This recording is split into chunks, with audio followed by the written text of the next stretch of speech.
Сәлем достар, бүгін біз сендердің ОБТ-ға дайындықтарынды тексеретін боламыз, бірақ бүгін Қазақстан тарихынан емес, биологиядан сұрақтар қоятын боламыз. Сендерге 10 сұрақ беріледі, әр сұраққа жауап беру үшін 5 секунд кетеді. Бастамас бұрын міндетті түрде біздің парақшамызға жазылып кетіңдер, және келесі викторина қай пәннен болсын, соны комментарийға жазып кетіңдер. Ал ендеше кеттік, бастайық.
Ал енді қанша сұраққа жауап бердің?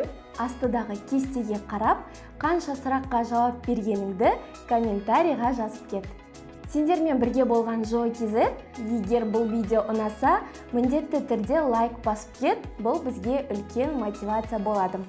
Ал келесі видеоны күткенше, біздің GeoKZ приложениесіне кіріп, тегін пробный тест тапсыр.